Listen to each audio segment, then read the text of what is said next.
Mais batuba au CP là-bas pena mingiti batuba au kaka pour la corona té c'est-à-dire pour nga na télévision moi et outi na mambo ya corona ti et que na ndenge toujours vivre lelo ndenge nini c'est-à-dire mboka mobimba banda na ubangi ti na kalemi batuba o lela kaka moto ba sengo bazate donc et ça nous dit vraiment ils a pensé le quoi faire d'état mais ils a un peu c'est quand même une chanson d'état en fait.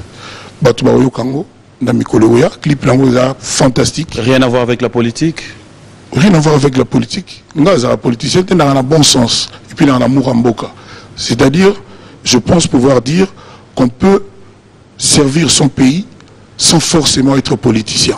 Politicien, c'est quelqu'un qui pense rouge et qui dit bleu. Donc ce sont des gens qui ont toujours des astuces, des micmacs, des techniques. Ils ne disent pas les choses clairement. Ils ont toujours une idée derrière la tête. Mais moi, je pense qu'il y a moyen de servir son pays sans forcément être politicien. C'est-à-dire, on peut être ministre et être juste honnête, être juste travailleur. Et puis voilà, quoi, être juste compétent sans forcément ne faire les choses qu'en fonction de son parti, des convictions préétablies. Voilà. Mais à l'allure où vont les choses, est-ce que tu ne trouves pas, depuis, on a annoncé Gibiso Légende, mais on commence un peu à trouver une autre personne de Koffi Olomide. C'est une chanson,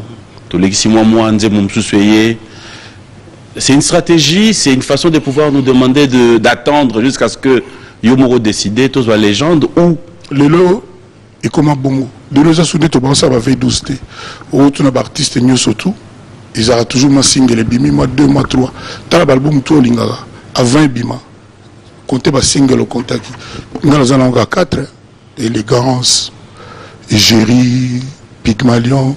Bon, on a compté on a fabriqué parce que j'ai moi circonstances donc sur les gens peut-être 3 ou 4 papa Ngwasuma. Mais donc ça va, maintenant l'album est prêt parce que l'album il fallait que Natiango up to date, c'est-à-dire Natiango c'est la mise à jour. Qui a coûté un AVKT, bien Aïda été, bien solo laté quoi. Mais on a un cadre politique. On a soufflé le BVK. Mais qu'est-ce qui ne va pas avec les artistes? Ceux qui discours à chef de l'État, il n'a pas parlé de la culture. Est-ce qu'il y a un problème ou quoi? Là on a soufflé le quoi, même la littérature, de la forêt, na Kodukayo. Ok. En fait, on avait tant sous bon. Nous avons na Olukanga, Azali quand même Mokonzi, tu vois, nako, soyez tant milité, j'étais obligé d'attirer à Kinaïe. C'était pas un cadre approprié. En fait, s'il faut dire la vérité, mon frère, il ne peut pas aider Bissou. Parlant de cette histoire de reprise des concerts, est-ce que tu es informé qu'il a fallu pour pas qu'il y ait mis une date pour ce mois de février? En fait, nous d'abord nous avons encouragé puis dans ce sein on a combattant en Europe. Azali de qu'on a bango artiste ça là c'est toujours pour l'intérêt de la nation pour la culture na biso ke liboso na biki achi concert na Bercy vraiment ngana ko senga ba pesa opportunité ba favoriser abita concert na parce que ça toujours pour qu'on promouvoir au moni mbo no selo mo lelo culture na biso ba combattre biso eza banani eza biso mo ba congolais. Je te jure, il y a autre capital, il y a 10 chefs de l'État, nous avons démontré, nous avons comprendre. Mais tout à l'heure, les artistes étrangers, nous prenons un exemple, par exemple, notre jeune frère nigérien, comment il s'appelle Davido. Davido, le Sotali, en Afrique, rien à dire, s'il faut dire la vérité. Bakende Côte d'Ivoire, Bangona Bango, il m'a amené les Kekuna, Baza conscient, les Kekuna. Bon, ils ont une gravité, c'est la vie. Et puis, nous avons les chapeaux qui sont en Afrique, mais je te dis la vérité. Mais les gens, ils ont l'occasion où ils ont mais tout à l'heure, côté, ils ont un talent. Prenons les lots, qui par exemple, qui na Chine, Afghanistan. Voilà. Afghanistan. Bon, festival Mungeza Kuna. babi bon festival on a bengi artiste congolais mokazala babengi pena Davido na éviter na coachana na artiste congolais nini voilà j'allais demander ça pour banda après comment on tient combo ya mutute artiste congolais ni comment mutute par exemple non mais oui tu as du mal aussi et on a lobano tout à l'heure tout mélanger ma kambouté mais je vais le dire tout à l'heure ouera toujours on a besoin en Afghanistan mais tu sais que on peut bien t'utiliser aussi comme rassembleur il y a des musiciens congolais les lots. Toujours on est sur l'Afghanistan. À t'entendre parler, à voir comment est-ce que tu es un artiste, on peut bien t'utiliser. Mais je me pose la question, ceux qui baïebisio au sangisa banderonion sur l'artiste, est-ce que sur l'arna artiste est ceux qui le battent parmi les artistes en bon terme avec tous les artistes congolais, c'est moi. Non. Je te dis. Ah. Mais na bisangai. De la forêt de Van Arno à Tosto Yoga Tangi Combo héritier. Dans le bien. On obité, tout ça dans le plateau. Je suis clair avec toi. Moi, je ne mâche pas mes mots. Waouh. Vous êtes un combo héritier dans le plateau. Mboma nini. C'est parce que c'est d'abord vouloir, la volonté. Quand tu veux, tu peux. Quand tu ne veux plus, c'est difficile de pouvoir. Alors, chez vous, là-bas, qui ne veut plus? Je parle de moi. À la place à Batouté. Moi, Blaise Ziboula, j'ai toujours souhaité à ce que tous allons ensemble. Pardon? Ma volonté à moi, ma volonté personnelle. Et Zalara, tous à la business ensemble. Parce que, Tolinganara, Nengi na Ebelek Tolingana. Mais les lots comment musica, non seulement c'est la bisomo passi. Non, peso, moi, les mamoro. Et puis que Dylan, à la ramasse à Jibé. Dylan, mon fils. Pire moutu à Jibé. Dylan, mon fils, a kende na kota ASK chez Ouera, à côté Pinandago. Moi, na solara bien na Daïda. Na solara très bien na Junior. Vous imaginez, on peut se rappeler ma Miki. Mais, ngana jibe te mona na rapenate.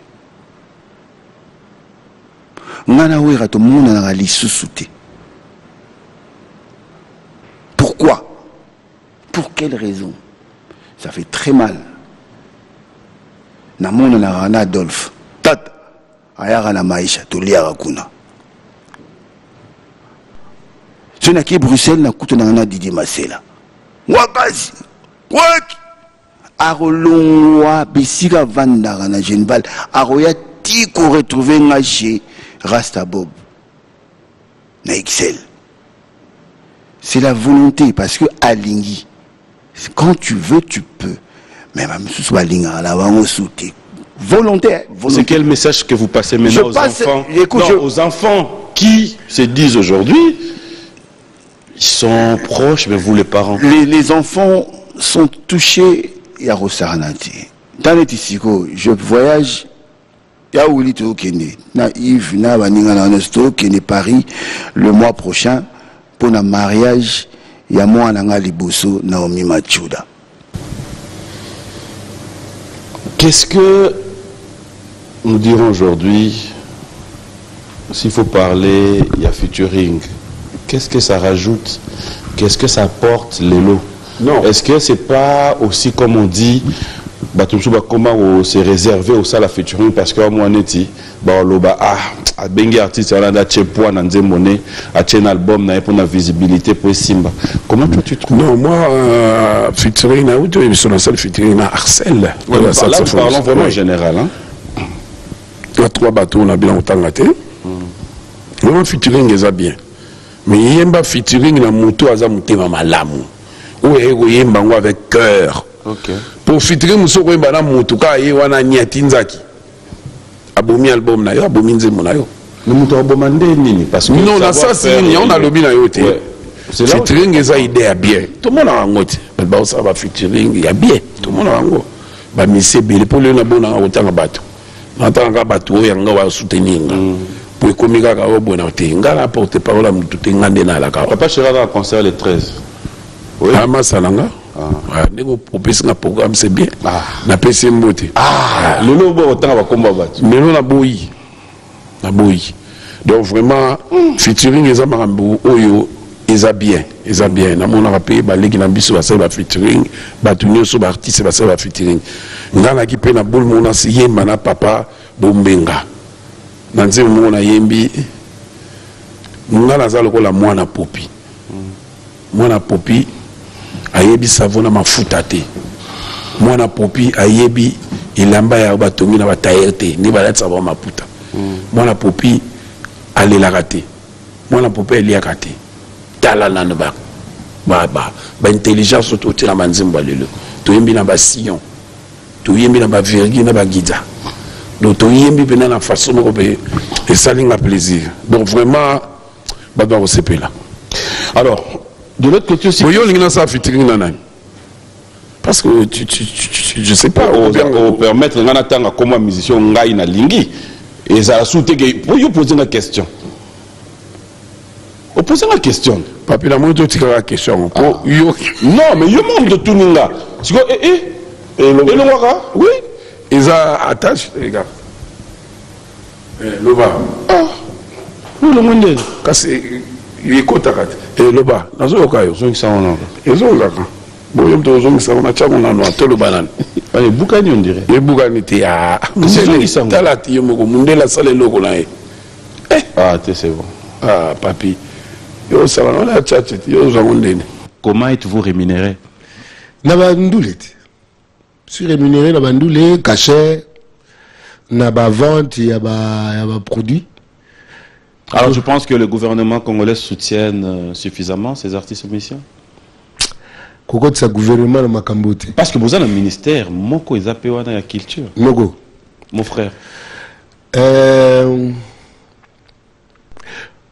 Déjà, ba ministre na biso. Ba que ils sont responsables de la société. Ba ministre na biso, ils se voient eux, l'individu, moi. Surtout comment on a bien les hommes d'État. Surtout comment on a des hommes d'État au sentir en goût. Des gens qui font un projet pour la société. Montona domaine naïe. Ne des bisous la musique pour débrayage ça raté. Déjà Sonuka, ce que Sokoda. Sokoda penado qui na katuna qui gladiateur mutesala maguna. Ah bon. Ayana banga ukinicha zolo mini po ngabe ba mbroglio wana na kukaonte. Fonds de promotion culturelle namona promotion de culture yango salate. Ministère de la culture et en fait déjà ministère wa ba kabulango na ba cadeau en fonction de l'appartenance. Moi na mai zoa le goza militant. Et zarate ba pesi moto yo ayibi eloko. Et zarate ba pesi moto ayibi eloko. Et zarate ba pesi moto pour l'appartenance. Tu crois que moto faut rendre ba compte na ba kolonaye. C'est-à-dire ba kololingango etindi yewana. Il faut rendre compte na bango. Yemoko fo anginda. Akipebino. J'étais au Parlement, j'ai vu ce qui se passe. C'est-à-dire que dans le Parlement, les va voter bureau, les photos ça bureau, au comment sentir maintenant que appartenance, il y a ba oyoyo, il y a un bureau tout. L'homme congolais n'est pas encore très humanisé. Il est encore trop animal. Il court trop derrière les gains, les bénéfices matériels. Azana t'a permis de balayer tes poids qui n'a mis ça.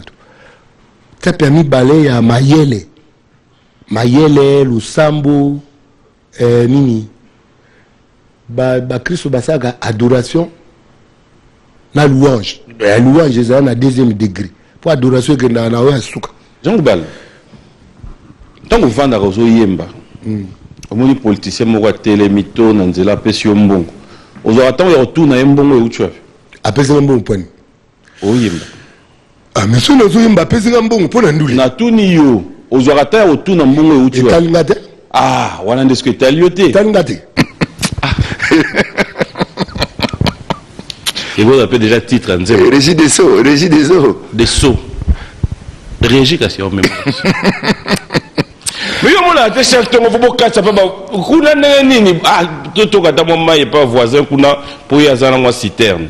Mawamengi, tu la Régie des Eaux, so qui n'a pas Régie des Sceaux, n'est-ce pas le bigaga, so côté on a ma campagne, na ba ville, na bisowa, au Koutaba, tout cas, bas au forêt. Mais forage, on a so la forêt, on a forêt, oui, puis il boule, on est au salanine. Peut-être un jour au monde a écoulement. Banda quoi il peut aller bas forage qui est belé. Ça l'état il faut attendre peu la moto soit aux toka toka bon battu sur la forêt et que ça la joue sur mon ouf ma belé et bateau quoi il banda ko bateau kofi ma il peut sur Régie des Eaux azo sala musana e malamuté ma ezo pe sa basalité na ba ezo ya bateau bazo mela ma ya ma boulou banine mais kasi on a liwat tant peut ba okene na mama e moko zo traitement ba ko yamba pe ba ngote so ba na mbongote parce que ba za pe na mbongote la population est pauvre. Donc, c'est ça les sociales. SNEL, Régie des Eaux, Néobé, Régie des Eaux. C'est ça les sociales. Même. Régie des Eaux, Nangana Yoto, Régie des Eaux. C'est au quotidien, maman et moi, c'est tout la sociale. Donc, préoccupation à Congolais, les lots, on a comprendre en haut, c'est d'abord quotidien à tous les jours. Les sociales, transport à Congolais. Congolais sont au tali bateau beta marche à pied ti bakota bachamu kuna okoyoka mawa ngana sepela itango na mona ki bazui solution ya embouteillage nabi poni basai baso de mouton na comprendre que ba mona ki ba embouteillage et ils ont trouvé la solution que ça la saut de mouton et maintenant na routine na yimba ki mama yemo ya mwana na mona ki bazo mona te atika na yimba e comment tant ba mona ba ko solution. Et on attend maintenant. Vraiment, on attend.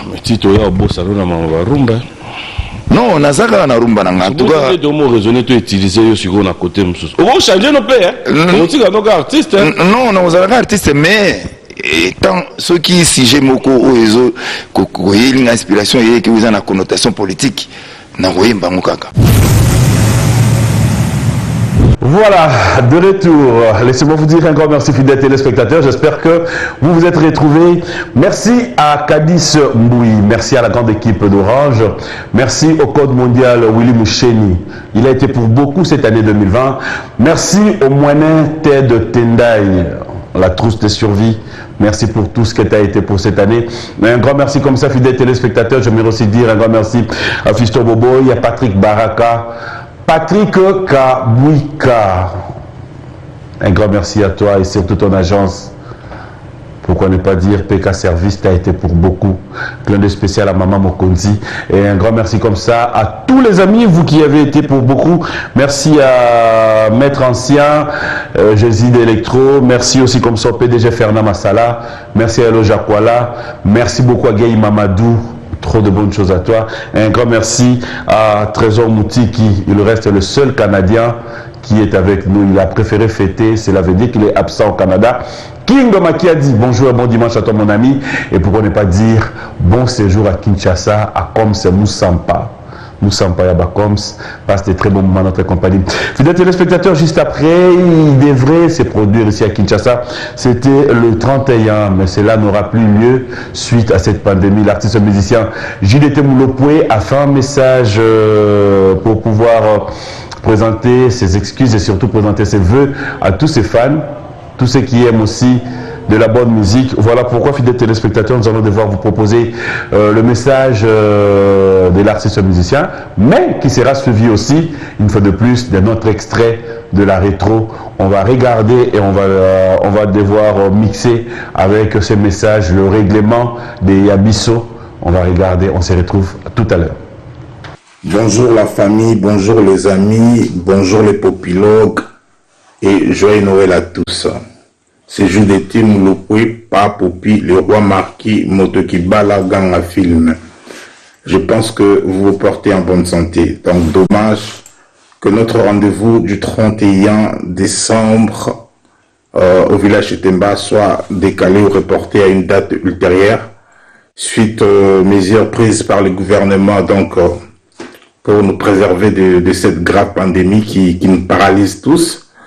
Et je l'espère bien, dès que les choses redeviendront à la normale, nous trouverons une date pour nous revoir encore une fois de plus. Donc voilà, ça n'empêche que je vous présente mes vœux le meilleur à vous mes fans, à tous les Congolais, à la famille, à tout le monde.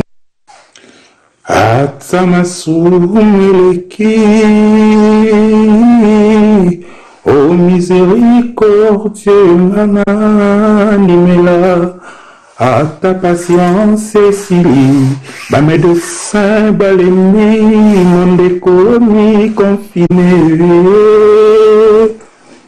Mais alors que je me souviens,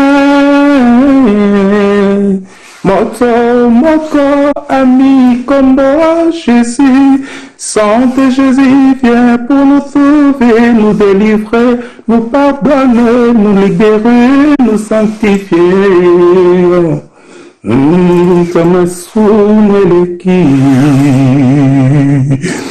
Oh miséricordieux, Nana Nimela, à ta patience, Cécilie, bah me descend. Il me bandio, la cala, il me bandio, la cala, il me bandio, la cala, il me bandio, la cala, il me bandio, la cala, il me bandio, la cala, il me bandio, la cala.